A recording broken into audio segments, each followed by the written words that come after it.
Daripada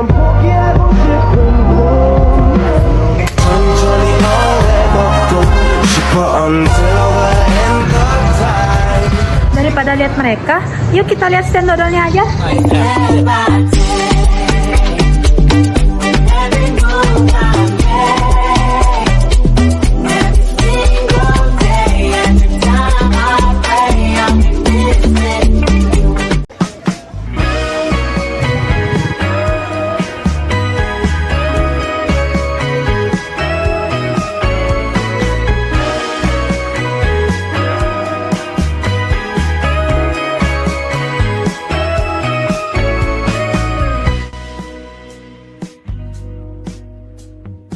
Jadi gimana sih Kak, kok awalnya tuh bisa kepikiran mau lanjutin usaha dodol ini gitu?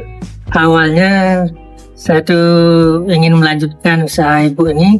Nah, ibunya itu kan semakin hari umurnya semakin tua. Nah, dan buat untuk mengaduk dodolnya. Kebetulan saya resign di tempat kerja, akhirnya memutuskan untuk melanjutkan usaha dodol ibu ini biar ada generasi penerusnya.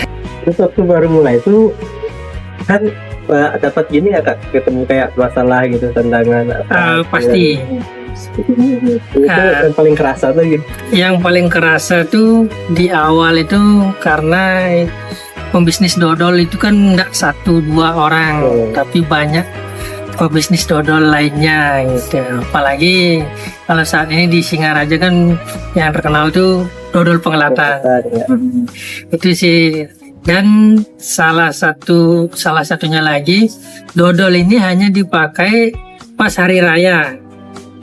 Ketika saya menawarkan ke orang-orang dodol, pasti jawaban orang-orang itu tidak ada rainan beli, tidak ada rainan Kak gitu. Nah, saya mau berusaha untuk merubah mindset orang untuk biar dodol ini tidak dipakai hanya untuk hari raya, bahwa dodol ini bisa dipakai untuk cemilan, pakai teman ngopi, ataupun pakai oleh-oleh.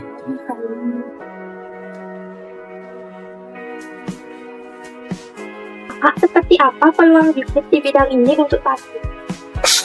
Menurut saya sendiri peluang bisnis dodol ini sendiri di saat ini sangat bagus, karena dodol itu adalah sarana upacara yang sering dipakai biasanya untuk purnama, apalagi nanti ini mau galungan itu sangat dibutuhkan dodol, apalagi ke depan mau dikembangkan inovasi dari segi packaging.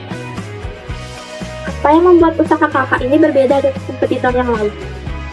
Kalau perbedaan usaha ini menurut yang sendiri itu dari segi packaging, dari segi cita rasanya juga ada bedanya.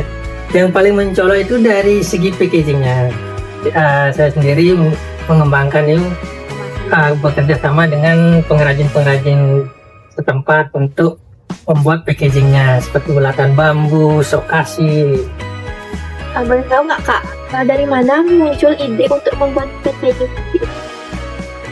Ide untuk membuat packaging seperti ini kemarin kebetulan yang dapat pengalaman pameran ke Jepang. Nah, di sana yang ketemu produk-produk lokal daerah sana tradisional yang dibungkus dengan packaging modern dari anyaman bambu. Nah, dari sanalah saya mendapatkan ide untuk mengembangkan usaha dodol ini memakai dengan packaging modern tradisional untuk dikembangkan dipakai oleh-oleh dibawa ke luar kota maupun luar daerah. Nah, bagaimana cara kakak untuk menarik pelanggan pada saat awal memulai bisnis? Saya memanfaatkan media sosial yang saat ini lagi booming-boomingnya. Nah, dengan membuat foto-foto produk yang modern, yang bagus dilihat, dan dipublikasikan ke sosial media seperti TikTok, Instagram, Facebook, dan sebar ke beberapa itu untuk menarik pelanggan. Menurut kakak, bagaimana pengaruh tren digital dan media sosial terhadap perkembangan ini? Pengaruh tren digital perkembangan bisnis ini sangat dibutuhkan karena di zaman sekarang ini apa-apa itu mulai dari digital. Semua itu pemasaran, informasi dan lainnya itu pasti dilakukan di digital, disebar di media sosial.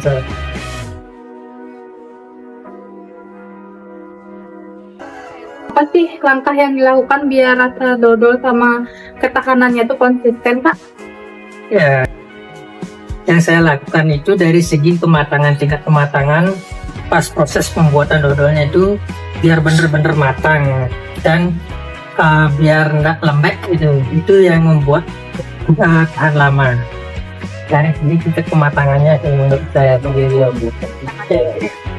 Untuk jam produksinya berarti harus konsisten juga kayak biar bisa dia tetap tahan lama segitu aja.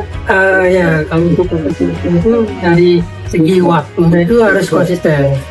Ya, semisal 1 kilo berapa jam, 2 kilo berapa jam, itu harus konsisten.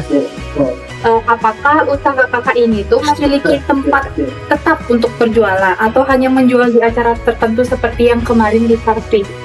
Kalau untuk tempat jualannya sih ada tempat tetap seperti kerjasama dengan pedagang-pedagang. Nah, untuk pameran seperti Car Free Day itu tiap hari Minggu. Adapun ada pameran seperti kemarin ada Buleleng Festival. Itu juga di Renon ada pasar murah. Tergantung undangan. Jadi produksi kakak itu dilakukan setiap hari atau hanya pada saat hanya ada pesanan saja, Kak? Produksinya saat ini kami lakukan udah setiap hari. Kalau sebelumnya kalau tidak ada raya itu baru seminggu 2 kali sampai 3 kali. Kak, yang namanya bisnis itu kan pasti ada masalahnya ya. Antara kakak marginnya turun atau gimana. Nah, untuk menangani masalah itu gimana solusi dari kakak? Kalau kita sih fokus sama solusinya ya, solusi dari masalah itu bagaimana, itu aja sih. Oh, berarti kakak selama ini riset ulang dulu, misalnya kalau di produknya bermasalah antara tidak sesuai dengan selera customer gitu, kakak gimana caranya? Nah, Kita mencoba lagi dari mana masalah itu berasal, entah dari tepungnya, cara pembuatannya yang kurang lama atau gimana kan, misalnya ketahanannya. Jadi ketahanannya itu dari pembuatannya. Jadi berapa jam itu di. Apa pesan-kesan dari kakak untuk anak-anak muda nih yang baru mau jalanin bisnis gitu, Kak? Ya, pesan kesannya itu lebih kreatif dari segi inovasi packaging produk itu. Soalnya dari bisnis itu pasti yang dilihat itu dari tampilan awal dulu, tampilan luarnya.